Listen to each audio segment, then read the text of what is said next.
Hello friends, मैं हूं सुनीता। मेरे चैनल हिंदी लोकगीत में आपका स्वागत है। मैं आज सोहर गीत सुनाने जा रही हूं। अगर ये वीडियो पसंद आए तो प्लीज़ लाइक, कमेंट, सब्सक्राइब करें और सब्सक्राइब के बगल में बेल आइकन है, उसे प्रेस करना ना भूलें, जिससे कि मेरे नए वीडियो की नोटिफिकेशन आपको मिलती रहे।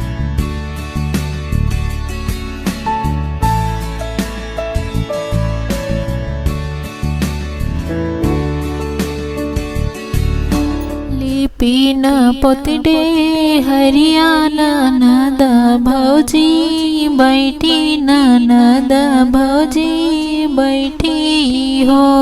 भौजी कह लागी मोतियाना माला बिछाय बीचे, जय पर बिछाय बीचे, जय पर हो।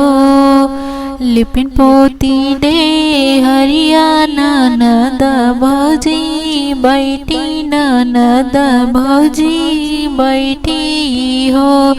भौजी कह लागी मोतियाना माला बिछाय बीचे, जय पर बिछाय बीचे, जय पर हो।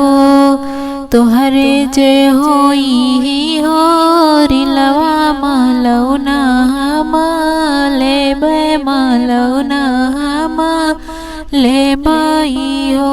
ननदी तोहरे बचन पूरे होती, मलौना देबै, मलौना देबै हो।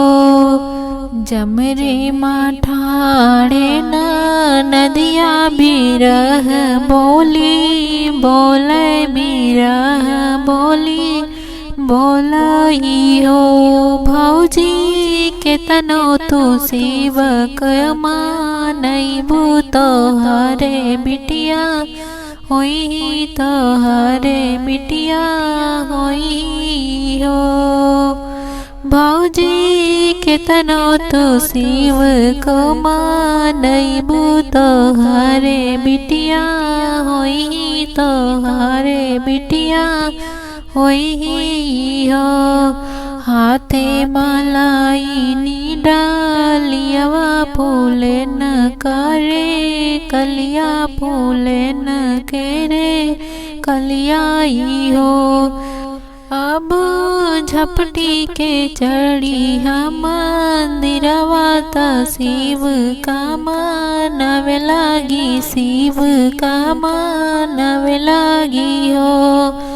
इतना जो सुनी नदिया दौड़ी चली आवे, दौड़ी चली आवाई। भौजी हमले बो मोती के रे माला, ललन तोरे भय, ललन तोहे भय हो। ओही दिन के सुधी करा ननदी कवन बोली, बोले कवन बोली बोलऊ हो।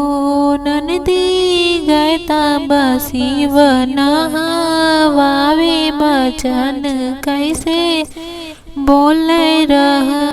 ननदी तब गए शिव नहावे, बचन कैसे बोले, रचन कैसे बोले रहा। मलवा तहाई मोरे बाप के तपूरे पा, चस के तपूरे पा चस के रे हो। अब नहीं तोरे भैया के मैया मलौना नहीं देबै, मलौना नहीं देबै हो।